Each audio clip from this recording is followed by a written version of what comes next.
Thank you so much for inviting me to this conference, the first Finnish Innovation Index conference. And I'm so thankful to Professor Christina Heinonen at Hanken School of Economics for hosting it, but also for taking the initiative of implementing this research into the Finnish economy and thereby helping Finnish institutions to move forward in the area of innovations. My name is Tuvalin Andreassen. I'm a professor of innovation here at the Norwegian School of Economics in Bergen. What got me started in this area here was a curiosity of related to innovation, of course. The first that got me started was this. So it was a Boston consulting group making announcements about here are the 50 most innovative companies in the world. That is intriguing. Why not 150? Why not 49? Anyway, so I started looking at it. Who are the respondents? Who are making the call? Who are making this judgment? And I quickly realized that it's experts, in fact, experts with a flavor of technology. And not surprisingly, they are then by rating firms, other firms, known firms, established firms, based on inclination for how technology-oriented they are. And as you can see here, I was just turning this data into a full screen for comparing the Boston Consulting Group's ranking with the American Innovation Index ranking. So we here, based on the BCG ranking, we have Apple as #1, and we find the same thing in the American Innovation Index. But if you go down to Microsoft, you see them as ranked as #4 on the BCG, but they're #19 on the Innovation Index, as seen through the eyes of customers. If we move one forward and flip it around and we look at the American Innovation Index, 1 to 5, and how are they correspondingly rated according to the experts at the BCG. We see again, we agree on Apple being #1, but you start disagreeing on #2, which is Honda, and the experts think is #7. And interesting, #3 is a grill barbecue company, and they are by the experts ranked as #5, and on and on. To me, the most important stakeholder here is not the experts, but it's the customers who firms are set up to provide value to in cooperation with the customers. So customers have the money, the firm desire, and they need to provide value to customers in order to get the money for the customers. This idea was embedded in a lot of companies here and a lot of organizations. So we see here in the Nordic, Impact took the lead.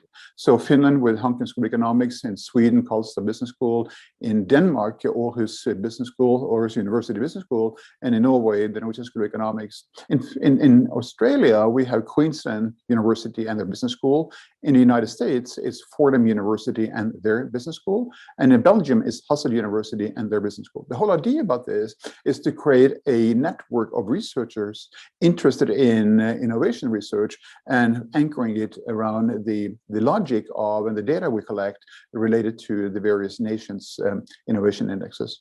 This is a very exciting relationship. The build-up here in Norway is the Norwegian Innovation Index is split into 3 areas. So the one is the perceived innovativeness, the variable that we will be talking about over the next couple of minutes. But also we break it down into 2 areas that we think managers should pay more attention to. So not only the overall perceived innovativeness, but also in the area of how are we doing in the social innovations, meaning ESG-oriented innovations. And secondly, how are we doing in the digitalization of the forefront of the firm, namely from the firm to the customers, and what kind of solutions are we injecting or technology are we injected into the market offering for helping the customers to do the job better? The theory behind this is very simple. We pick up on the practice in business, meaning that managers meet on a regular basis to talk about where should we allocate resources to improve in the eyes of the customers. So it could be quality discussions, it could be innovation discussions. And in the area of innovation discussions, they allocate resources, money and time into a specific area that customers need to register a change in. This is important, perceived change in. So as a customer, I register a change in what you have done in your efforts to create more value for me. I see you then as more innovative. When you become more innovative, I also see you as more attractive in the marketplace, given real alternatives. So attractiveness is related to choice, and choice is related to behavior and customer loyalty. And customer loyalty, of course, is linked to retention economics and all the way through to customer equity and the shareholder or to firm value. So this is an investment analysis. We put money in to the left side, and we harvest the results on the right side. The question is, where do we allocate our money, and what are the effects of allocating in such a way? I just want to document the correlations between the link between perceived innovativeness and attractiveness. And here I am using data from the Swedish Innovation Index, and you can see relative innovativeness on the x-axis and the attractiveness on the y-axis. And you can see the regression coefficient here is strong, it's way over 0, and it's like strong, indicating a strong correlation of firms that are innovative are also perceived as very attractive. And these are data from 2019 from Sweden. If I use data from the American Innovation Index, or we can see the same thing here, we're just linking perceived innovativeness to customer loyalty. So in this case, we have innovativeness on the y-axis and then customer loyalty on the x-axis here. And you can see firms that are highly innovative are also rewarded with highly loyal customers. And specifically here, we have Airbnb. These are data from 2020. And Airbnb is doing wonderfully, as we know. They're pretty soon going on the stock exchange. But the final result is, of course, as I said, the financial return to the firms. And again, using data here from the American Innovation Index and linking it to abnormal stock returns, you can see that firms that have a very high degree of innovativeness as perceived by the customers are, through the mechanism that we talked about earlier, linked to a high stock return. So firms that are very innovative see that they get reward also in the share values as quoted on the stock exchange. But let's talk strategy. What does this data mean? There are so much data out there, but how can we use data? And I'm going to talk specifically about using customer satisfaction data and perceived innovativeness data and how we can make strategic choices here. This is a matrix 2x2 where we have satisfaction data reflecting quality in delivered value to customers. And on the y-axis, we have innovativeness, perceived innovativeness, as we have from the index.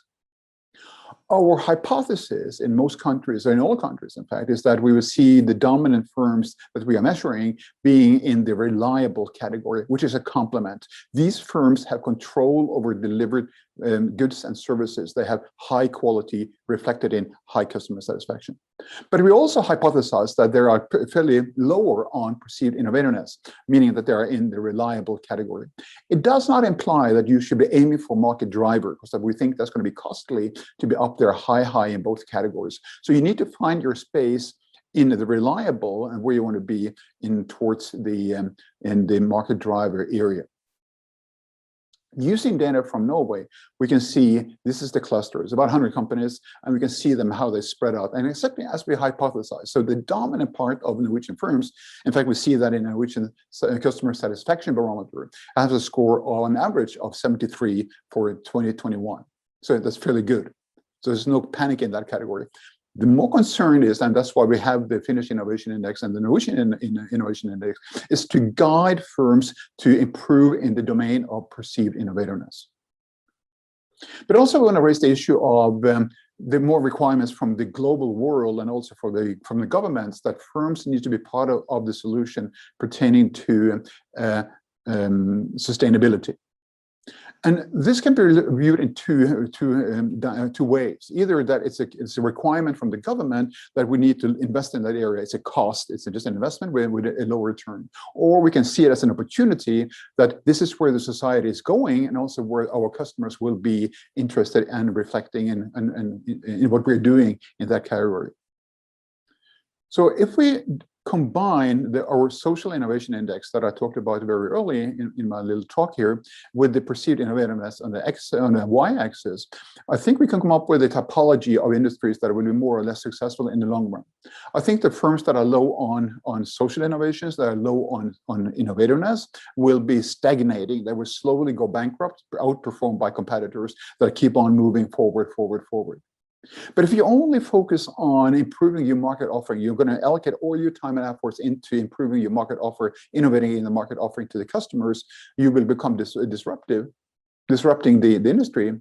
but you are very low on the social dimensions, which is going to be more and more important. On the other way, if you're only high on the well-doing or in the social dimension, you're also then losing out on innovating in your market offering. So you need to find a balance, and we think that firms that balance these things better will be the really transforming the industry and also the economy in the country where they're operating. And we can see that happening here in Norway, and these are just the data we have from Norway from 2020. And we recognize the firms, we recognize the companies, and they are truly balanced in the domain of social innovations and the innovation index as we pick it up. If I focus on the firm Stormberg, is a company that are engaged in the active lifestyle segment, where clothes and equipment for living in active outdoor living. We also know that they are highly engaged in providing people with a hole in their CV, giving them an opportunity to start working for them, giving them responsibility, give them trust, and bring them back into society again. We also know that they very often take a stand in the public debate. So we had a discussion in Norway pertaining to wolves. Should we have or have not wolves in the country? They took a stand in that debate, and a lot of customers did not appreciate it, and a lot of customers did appreciate it. So these are just examples of a firm being part of the solution on the more larger scale of society. Let me round up by providing 4 advice that we have seen, or 4 indications of a financially sustainable firms. I think management has matured to the level that they realize it's not about having the highest score on customer satisfaction. It's all about having an adequate customer satisfaction, an adequate quality to meet the requirements of the market. Second, they're also perceived as innovative. So they do deliver quality, but they also innovate. So quality is a ticket to be in the market. Innovation is a ticket to stay in the market. And they also launch a steady stream. So not only a one-time shot, but they launch products and services continuously over the years. So there's a steady stream of services coming out. And finally, the balance the commercial with social innovation. I think this is going to become more and more important in advanced economies that we move forward. The firms need to get engaged in solving the fundamental problems of society. And I mean, moving forward democracy, moving forward our political, legal, and financial institutions, and also helping in the world to become more sustainable, so we can hand over this world to the next generation in a better shape than we received it. In my wrap-up, I'm going to say that I'm truly proud and honored that Hanken joined us on this effort on developing more research pertaining to innovation seen through the eyes of the customers. And I'm convinced that the Finnish Innovation Index and the researcher at Hanken School of Economics will have an impact on how institutions are developing now in the Finnish economy. And I truly wish you all the best moving forward. And thank you so much for having me here on the conference. All the best with the rest of the day. Thank you so much.